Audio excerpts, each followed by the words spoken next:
So while like God knows what's going on outside, I've decided I'm going to stay in here and live like it's 2004. So here I am, looking forward to the John Kerry administration, seeing Taiwan secede from China, a painless storm season from the Gulf of Mexico, and not having to worry about a video site radicalizing a bunch of impressionable youth into storming the Capitol. Boy howdy, I'm shattering like glass, but at least I have my video games. Alright, time to sit down and... Wait, I can't just boot up Just Cause 3 and destroy a fascist government the US is too afraid to destroy. It's 2004! Let's just sort through my entire Steam library real fast. Hotline Miami? Set in the 80s, but it was made after 2004. Disqualified. Half-Life 1? Released in 1998. Come on in. Quake 2 would be fine, but I just have the RTX release, so it's disqualified. Cuphead? The title cards say 1930. Fuck it, that's funny. Come on in. Gish? Close enough. Sure. Okay, so I've gone through my entire library, and that leaves us with Half-Life, Quake, Doom, Doom 2, Cuphead, Sonic Adventure 1 and 2, SimCity 4, Roller Coaster Tycoon, Gish, Sonic 2, Halo... Didn't I already play this one? Halo 2 is the sequel to Combat Evolved, and it released a year before Microsoft's next-generation hardware. For 2004, this game is visually really impressive. You could tell me this was released from 2007 for Windows Vista, and I would totally believe you. Wait a second. So, first off, I want to commend Halo the Master Chief Collection on retroactively making Halo 2 look different than its original form. Better? I mean, the draw distance is longer, the game's frame rate is rock solid, but also worse, the textures are different for reasons that are hard to describe. The collection's version is based on Halo 2 Anniversary on Xbox One, which is, in turn, based on the Vista port of Halo 2, which was confusingly a remake of Halo 2 that launched 3 years after Halo 2. It's still Halo 2, but it's not Halo 2. Halo 2 opens by exploring two plots, one human and one Covenant. For failing to protect the Halo superweapon, a Covenant elite commander is declared a heretic and put on death row. His high profits give him the chance to become an Arbiter, a special unit sent on an equally special mission. They don't necessarily expect him to succeed, but come on, we're playing as the guy, and we never play as FPS protagonists doomed to die. So, we're gonna do good. On the John side of the family, an attack on the Earth leads to the player needing to hit boots to pavement in New Mombasa and eliminate the Covenant threat on Earth. But along the way, we learn of another one of those funny little rings, because dropping them after one game isn't milking them for all they're worth. So we're off to another Halo. And wide-eyed players who still live in the same world as Arthur Miller get to learn about the world of Halo through these two lenses, doing that thing they do best. Shoot the guys that shoot you. Combat is pretty much identical to the first game. There's some new weapons, your armor regenerates quicker, your health is more armor, and it does regenerate when your armor does, and you can dual-wield weapons. I never actually dual-wield weapons. Ammo conservation in Halo 1 was already enough of an ordeal that wanting to drain out twice as quick... Yeah, don't even get me started.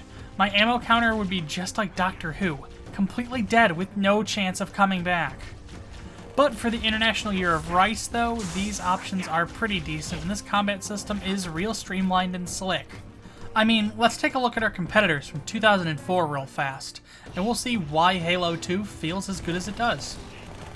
Doom 3, Counter-Strike Source, Half-Life 2, and Metroid Prime 2 are our four competitors for 2004 FPS supremacy. One of these is on the GameCube and is considered a polarizing entry in a series very few people already played, so we're putting it aside. One of these is just Counter-Strike with ragdoll physics and is thus irrelevant to our discussion. But the other two? They push FPS tech in different ways. Let's talk about that. Doom 3 is a reboot of the series, taking its plot but not its gameplay, making something much more survival horror-esque.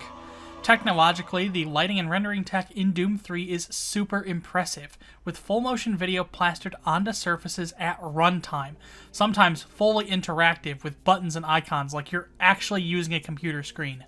To break kayfabe, even 2021 me thinks this approach is really magical. We don't even really see this in the 9th generation. But here is the 6th, almost 7th generation doing it just fine. But because emphasizing the darkness and atmosphere of the UAC is on the top of Doom 3's agenda, the gameplay itself just can't compare.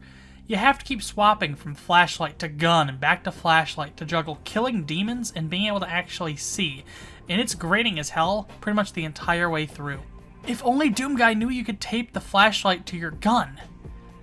This brighter, flashlight-guarded edition of the game would play so much better if that was the case, but I don't think that's ever going to happen. Half-Life 2 may have come out a week after Halo 2, but come on, technology doesn't move that fast in just a week. Half-Life 2 also focuses on its world and story, but Gordon's HEV suit has a number of built-in functions to keep the gameplay moving. Your flashlight, sprint, and oxygen meters are all conjoined, letting Valve make movement in areas treacherous by forcing you to combine pieces to progress, like having to swim in a dark tunnel or throwing fast zombies at you in the middle of a dark scene. While the arsenal is scaled back versus that of its predecessor, with the pistol lacking in alt-fire mode and a general lack of cool sci-fi weapons, it's still plenty quick and snappy, but requires a ton of scrolling to get to the weapon you want. And that includes grenades and bug bait, which to this day still aren't on a dedicated button in a Half-Life title. Though I guess that's mostly because only one non-Half-Life 2 game has come out in the series since this moment. The character and environments, though, are really something special, with fully featured character animation complete with accurate lip syncing and motion capture. The gameplay hasn't evolved too much beyond Half-Life 1 other than the addition of the gravity gun, because it's really the world and characters that are the big draw here. Sure, Halo 2 may only let you carry 2 weapons and a small supply of grenades, but that keeps the game's pace up. If you run out of ammo or just have the wrong tool for the job, just press 1 and you're back to shooting. Want something new? Go to the gun you want to replace and hold E. Want to chuck a grenade? Hit that F key. Hurt? Sit and hide and you're fully healed. That said, all 3 of these games have cheated, getting enhanced graphics and updates somewhere between 2007 and 2010.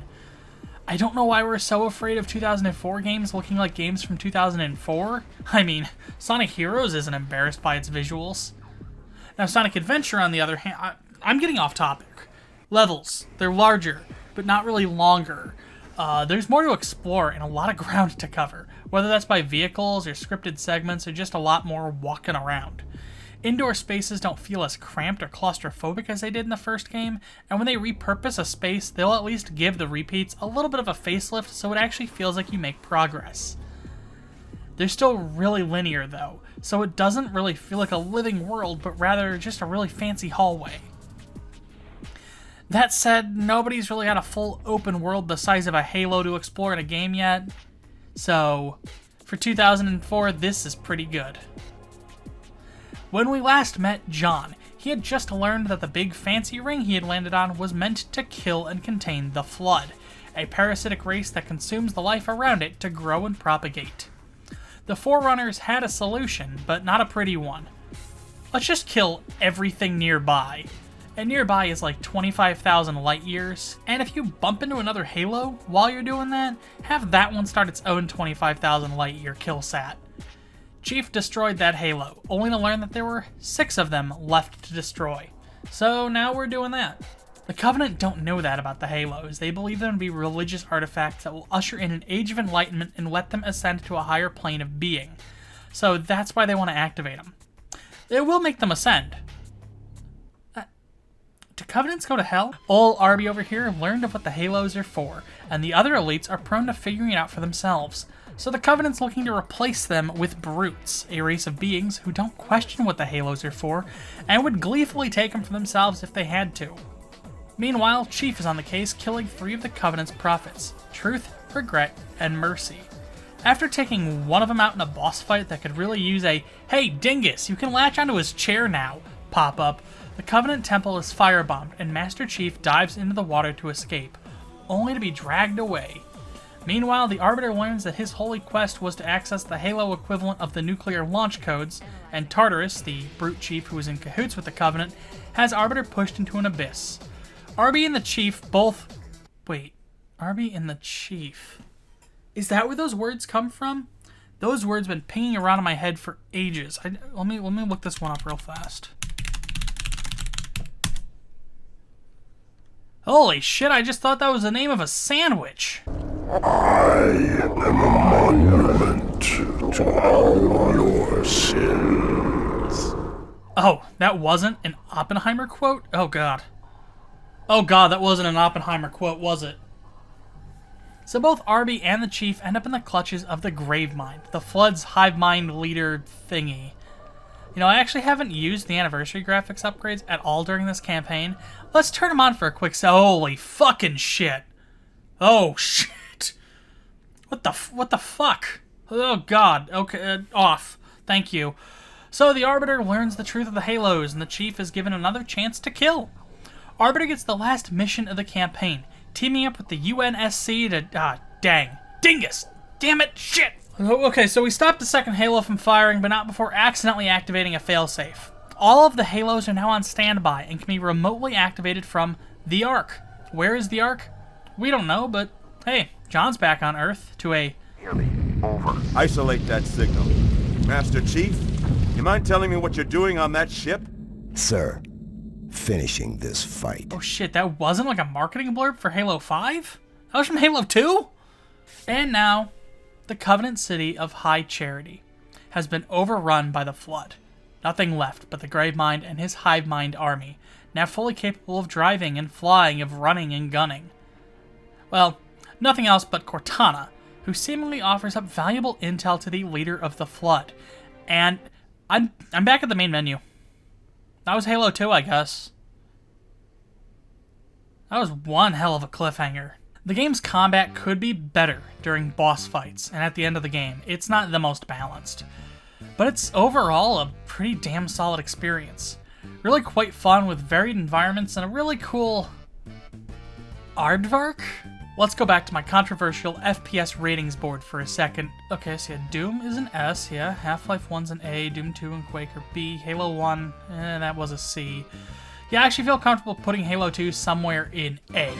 Both characters feel pretty good, combat has a nice flow to it, exploration isn't a pain, and the environments are all pretty varied. The story has a couple twists I saw coming but still liked following through on. The health system just being more regenerating shield was very welcome and kept me from getting plastered across the wall when I was in a bad situation. The new weapons are all pretty great. I can't actually bring myself to really be upset with any one part of this game. Other than its wiki using overly complex names for the characters and weapons, that made writing this synopsis difficult and it makes the wiki pretty much useless for newer players. Not cool. But the rest of Halo 2 is cool. But all of that cool stuff comes at a cost. Crunch was a big issue in 2020 and 2021, but over here in 2004, I don't have to worry about that. Nope. Halo 2 suffered an intense crunch period for 04, and a lot of content got cut. The game was meant to have a less cliffhangery ending, a level in which Master Chief and the Arbiter were playable at the same time, and a lot of what ends up in Halo 3 was going to be in Halo 2 as the final act. Code exists for at least 3 more levels, and planning was done for a 4th. Several kinds of vehicles and many enemies also hit the cutting room floor, and the game was meant to have sprinting too, but that got cut. A lot of these cuts were done to ensure the game could have a fully functional online multiplayer scene. Halo Combat Evolved had no online multiplayer. For some, that might sound scandalous, but I wouldn't have actually noticed, and that's really all that matters here. Halo 2 was set to include a massive multiplayer mode called Warfare. It was going to be a launch title for Xbox Live in 2002, 2 years from launch. Microsoft pressured Bungie to ship the incomplete title that had only had a few months worth of development time put into it, just so it could be a launch title for Xbox Live, and its massive multiplayer mode could make up for a borderline non-existent campaign. And they held a vote on whether they should just do that. Microsoft Studios lead Ed Fries straight up left the room and threatened to resign if Bungie couldn't ship the game when it was ready, if they had to rush it out the door. I sure hope that mentality survives another decade and a half. If 2019 people are playing incomplete, buggy games, I think I'll scream. The massive Warfare mode just couldn't be done right given the time and resources Bungie had on hand, and they shipped a smaller multiplayer mode that only supported up to 16 players in a playlist formation, where modes for the game would rotate in and out. This isn't what anyone wanted, either players hyped up by the marketing or Bungie, but it was all they had. So that was Halo 2, and overall, it was a quite nice experience. We're nearing the end of the Halo trilogy, so come on and join me in 2007, in the new and shiny age of high definition. Ignore that high definition had been available for over a decade by this point, where the impossible feels possible, where science fiction becomes science fact, and where John 117 gets to finish the fight in Halo 3. Well, until I decide to break character and be someone other than a guy from 2004, I'm stuck with 2004 games. I mean, I could play SimCity 4, or Sonic 2, or Gish, or... I parried that. Come on. This counts for 2004, right? If you like this video and you'd like to see more, I'd recommend subscribing. Patreon and social media links are in the description.